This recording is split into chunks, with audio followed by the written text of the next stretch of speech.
Gudivada RTC డిపోలో 3 నూతన బస్సులను RTC chairman Konakalla Narayana Rao, Gudivada MLA Venigandla Ramu నూతన బస్సులను ప్రారంభించిన తర్వాత మీడియాతో మాట్లాడుతూ ఆర్టీసీ బస్టాండ్ గ్యారేజ్ నిర్మాణాన్ని 9,000 కోట్ల రూపాయల నిధులతో అవినీతిని జరిగిందని IPS RTC chairman Konakalla Narayana Rao అన్నారు. గత పాలకుల ఆధ్వర్యంలో గ్యారేజ్ నిర్మాణం జరిగిందని, 9,000 కోట్ల రూపాయల నిధులతో అవినీతి జరిగిందని ఆయన అన్నారు.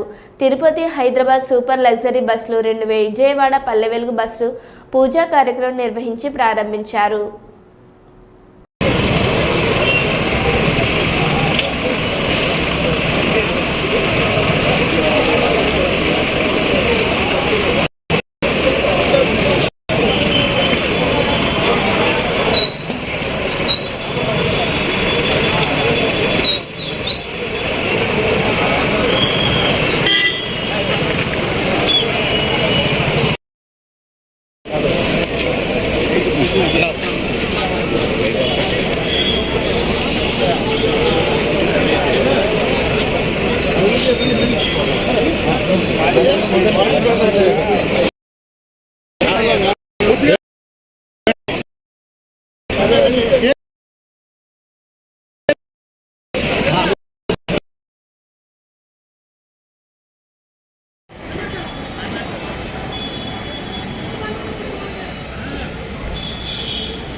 అర్థం లేకుండా ఎరగాల దాన్ని మెరక తోలారు. మెరక తోలటానికి 9 కోట్లు కావాలా?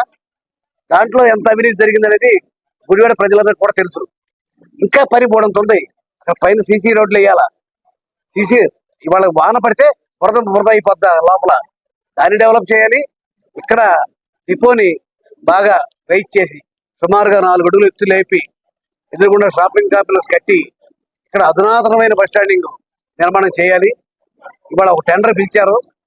ఆ యొక్క టెండర్ యొక్క పనితీరేంటి చూసిన తర్వాత ఇంకా ఏమైనా మైనస్ పాయింట్లు ఉంటే నా వంతు తప్పనిసరిగా ఫస్ట్ ప్రయారిటీ గుడివాడకే ఇచ్చి గుడివాడ డిపోని నెంబర్ 1 సోఫిస్టికేటెడ్ డిపోగా తయారు చేస్తని చెప్పి మాటిస్తూ మీ అందరికీ ఫస్ట్ టైం ఆర్టీసీ చైర్మన్ గా వచ్చి మీ గుడివాడ డిపోను సందర్శించి మరి ఈ కార్యక్రమాల్లో పాల్గొనే అవకాశం ఇచ్చినటువంటి శాసనసభ్యులు వెనిగండ్ల రాము గారికి